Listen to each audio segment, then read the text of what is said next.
네, 안녕하세요. 예, 내용 전해주시죠. 네, 구정 연휴를 앞두고 설 연휴를 앞두고요. 그리스 부채 협상이 결렬됐습니다. 또 우크라이나 동부 대발체배에서 또다시 포성이 들리기 시작했다는데요. 오늘 이 두 악재를 크기를 좀 비교를 해보도록 하겠습니다. 오늘 새벽 부결된 직후 바루파키스 그리스 재무장관이 부결 책임이 데이셀블룸 의장에 있다라고 주장을 했더군요. 그러니까 모스코비시 EU 경제 담당 집행위원이 이렇게 성명 초안을 보여줘서 합의하려고 했었답니다. 그런데 갑자기 데이셀블룸 유로그룹 의장이 그 제안을 철회하고 현재 지원 프로그램의 연장을 의무한다라는 문구를 그냥 포함시켰다라는 겁니다. 갑자기 데이셀블룸 생각이 확 바뀐 이유가 어디 있겠습니까? 당연히 독일이죠.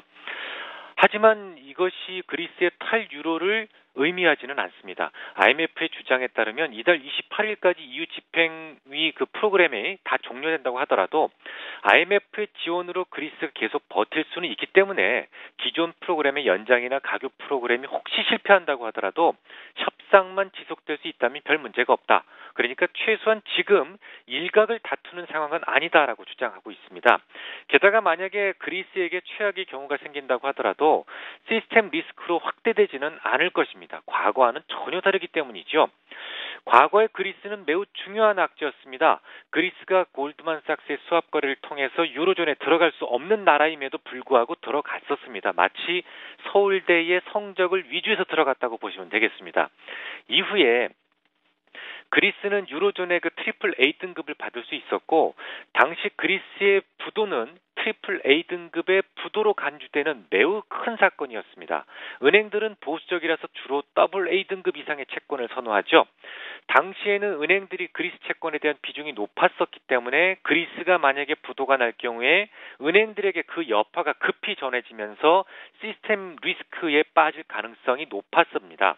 하지만 지금 그리스의 국채는 이미 트리플 C 등급 때까지 하락했습니다. 투자자들은 이미 위험에 대한 대비가 충분히 되어 있다는 것을 의미하죠. 그리스 문제로 흔들린다면 당연히 매수로 대응해도 된다는 말이 되겠습니다. 하지만 우크라이나 쪽은 조금 더 연장될 가능성이 높아 보이죠. 푸틴의 이해와 서방의 생각이 여전히 대치되고 있기 때문인데요. 러시아 인테르팍트 통신에 따르면 반군이 데발체베에 갇힌 정부군들이 포위망을 뚫기 위해서 휴전협정이 발효된 15일 이후에도 연이어 반군에 대한 공격을 감행했다라고 주장하고 있습니다. 자초지종이 좀 필요하겠죠. 일단 데발체베는 교통의 요충지입니다. 우크라이나 정부군이나 반군에게 모두 중요한 거점이 될 수 있습니다. 휴전이 진행되기 전에 정부군은 데발체베를 급습해서 장악을 한 바 있죠. 그게 벌써 작년 여름 일이었습니다.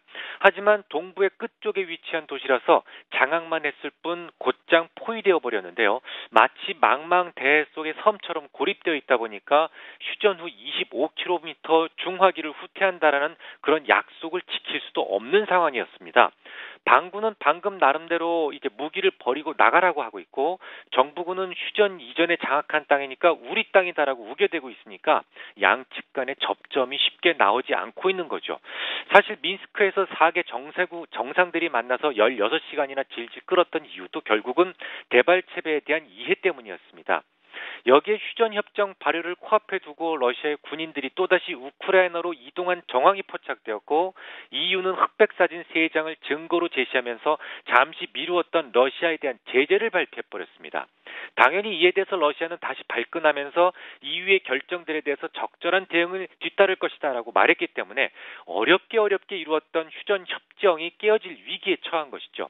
그럼 우크라이나 사태가 왜 자꾸 공전을 거듭하는지 이 이유에 대해서 좀 말씀을 드리겠습니다.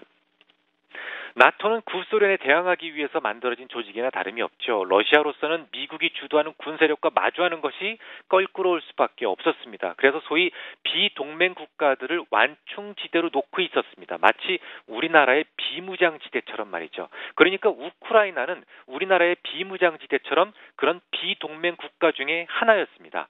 우크라이나는 신정부가 나타나면서 나토에 가입을 원하는 등 친유로 정책으로 기울기 시작을 했고 자칫 나토군과 국경과 담장도 없는 국경에서 서로를 마주보고 있어야 된다라는 점이 푸틴의 비위를 거슬게 한 겁니다. 이미 언제 말씀드렸지만 국경이 지도상에만 존재할 뿐 술집도 함께 사용할 정도로 개방된 곳입니다. 여기서 나토군과 러시아군이 함께 있다라는 것이 상당히 불편한 일이라고 생각했을 겁니다. 결국 친러시아 진영을 자극했고 걸기하게 했고 그리고 도네츠크와 루간스크에 대한 독립국가를 유지하면서 나토와의 완충지대 역할을 해주기를 푸틴은 바라고 있었던 겁니다.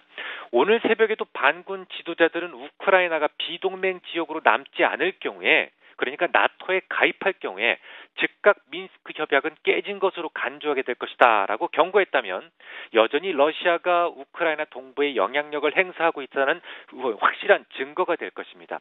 문제는 푸틴이 매우 위험성 있는 도박이 오히려 국민들의 폭넓은 지지를 얻고 있다는 거죠.